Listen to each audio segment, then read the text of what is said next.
Assalamualaikum warahmatullahi wabarakatuh. Hamdan wa syukrin lillah. Amma ba'd. Kami dari kelompok 8 kali ini akan membahas mengenai studi kasus simulasi Monte Carlo. Kelompok 8 itu sendiri terdiri dari Maharani Endarizgita dan Siti Halijah. Kita membahas kembali pengertian simulasi Monte Carlo. Simulasi Monte Carlo didefinisikan sebagai semua teknik sampling statistik yang digunakan untuk memperkirakan solusi terhadap masalah-masalah kuantitatif. Adapun rumus simulasi Monte Carlo kita bisa lihat pada video ini. Kemudian ada tahapan perhitungan. Tahapan perhitungan pertama pada metode Monte Carlo terbagi dalam 5 tahapan. Yang pertama, membuat distribusi probabilitas dari variabel. Kedua, membangun distribusi probabilitas kumulatif untuk tiap-tiap variabel pada tahap pertama. Yang ketiga, menentukan interval angka acak untuk tiap-tiap variabel pada tahap pertama. Keempat, membuat angka acak. Dan terakhir, membuat simulasi dari rangkaian percobaan. Saya Maharani Endarizgita akan melanjutkan pembahasan studi kasus. Kelompok kami menggunakan referensi studi kasus yang ditulis oleh Harvey Desmond Hutahean, terbitan tahun 2018 dengan judul Analisa Simulasi Monte Carlo untuk Memprediksi Tingkat Kehadiran Mahasiswa dalam Perkuliahan Studi Kasus STMIK Pelita Nusantara dalam Journal of Informatics Pelita Nusantara, volume 3 nomor 1 Medan. Dalam jurnal ini, studi kasusnya menggunakan data kehadiran mahasiswa dari tanggal 15 September 2017 sampai 8 Desember 2017 atau selama 8 minggu. Dapat dilihat pada slide, ini merupakan tabel data kehadiran. Tabel data kehadiran ini terdiri dari minggu, tanggal, jumlah siswanya yaitu 30, jumlah siswa yang hadir, dan jumlah siswa yang tidak hadir. Di sini kita akan melakukan simulasi Monte Carlo menggunakan data lampau atau data periode sebelumnya yaitu 8 minggu. Pada slide sebelumnya, kita telah mengetahui bahwa simulasi Monte Carlo menggunakan 5 tahapan. Kita akan melakukan simulasi Monte Carlo menggunakan tahapan-tahapan itu pada data ini. Simulasi Monte Carlo ini kita akan gunakan MS Excel untuk menyelesaikannya. Kita masuk ke output studi kasus. Studi kasus metode Monte Carlo melibatkan 5 tahapan, yaitu untuk tahapan pertama yaitu membuat distribusi probabilitas dari variabel.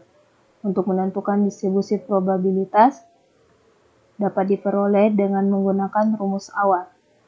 Rumus awal yang digunakan yaitu probabilitas ke I, itu adalah minggu keberapa dibagi jumlah yang hadir untuk data kehadiran dibagi total jumlah hadir. Untuk tidak hadir, probabilitas ke I sama dengan jumlah tidak hadir dibagi total jumlah ketidakhadiran. Untuk yang hadir pertama, di sini untuk menghitung probabilitasnya yaitu 11 dibagi 165, didapatkan 0,07. Begitupun untuk minggu-minggu selanjutnya. 165 ini merupakan total dari jumlah yang hadir selama 8 minggu. Itupun untuk yang tidak hadir. Totalnya itu 85, jadi jumlah yang tidak hadir yaitu 19 dibagi jumlah totalnya 85.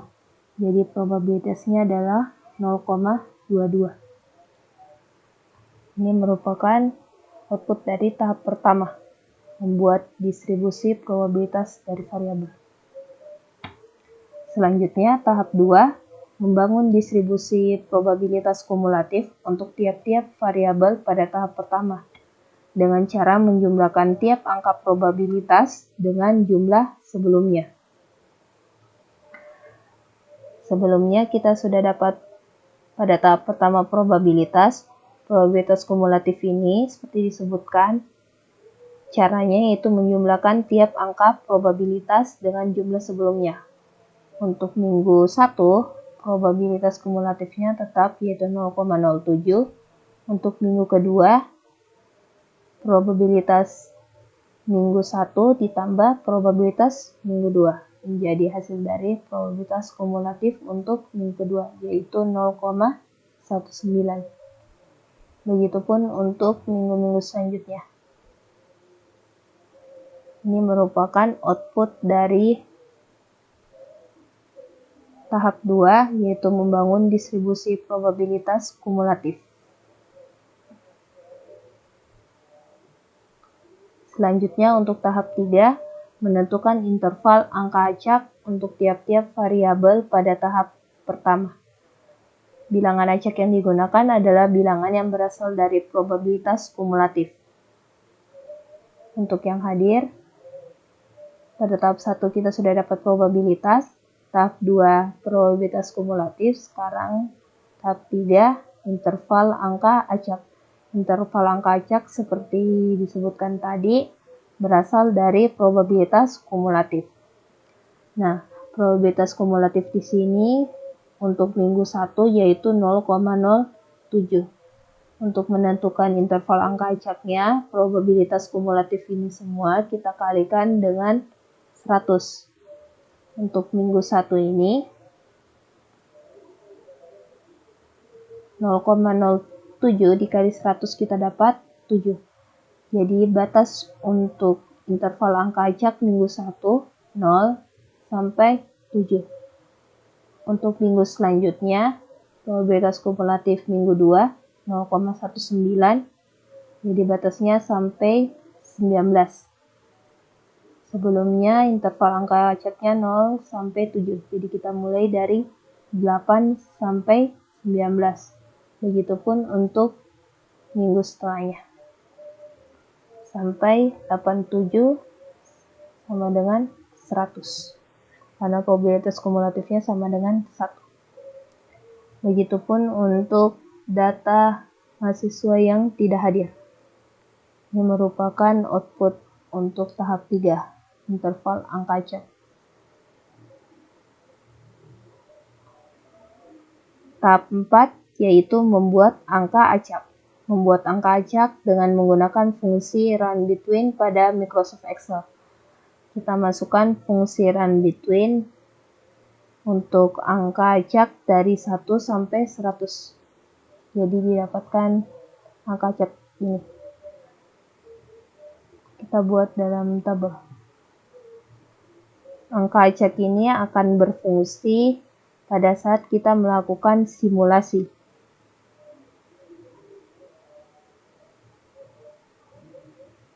Untuk tahap terakhir atau tahap 5, membuat simulasi dari rangkaian percobaan.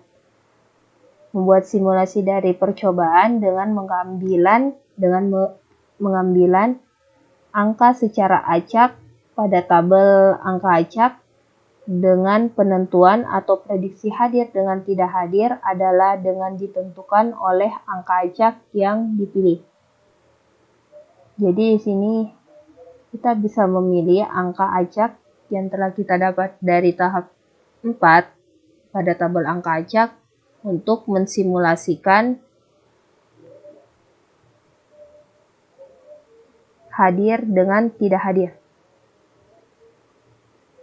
Nah, angka acak yang pertama itu untuk simulasi ketidakhadiran mahasiswa menggunakan angka acak yaitu 3. Penentuan berapa simulasi kehadiran pada minggu ke-9 hadirnya yaitu 11. Di sini kenapa 11? Karena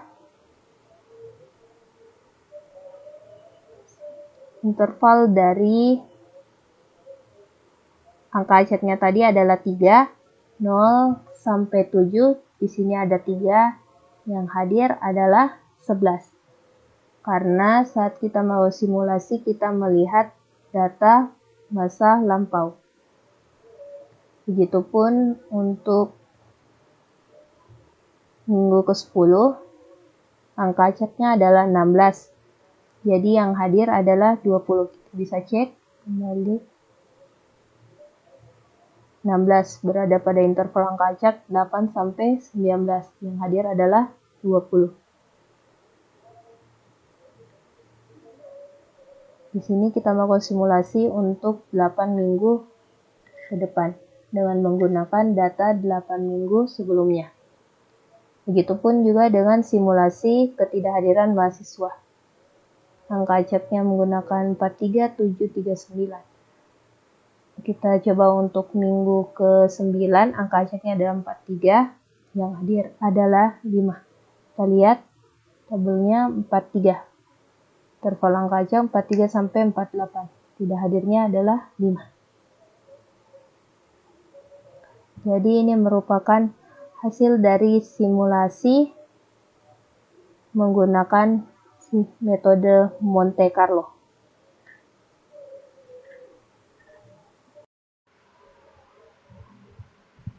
Kesimpulan yang bisa diambil dari studi kasus ini adalah yang pertama, simulasi prediksi kehadiran mahasiswa dengan metode Monte Carlo sangat penting diterapkan untuk mengetahui tingkat kehadiran mahasiswa dalam belajar. Yang kedua, dengan menggunakan bilangan acak untuk memprediksi, maka bisa dilihat kehadiran dan ketidakhadiran masing-masing bervariasi. Yang ketiga, penerapan metode Monte Carlo dalam proses pengolahan datanya harus membutuhkan data periode sebelumnya dengan jumlah yang banyak agar prediksi lebih akurat. Inilah studi kasus yang bisa kami sampaikan. Kurang dan lebihnya mohon dimaafkan. Wassalamualaikum warahmatullahi wabarakatuh.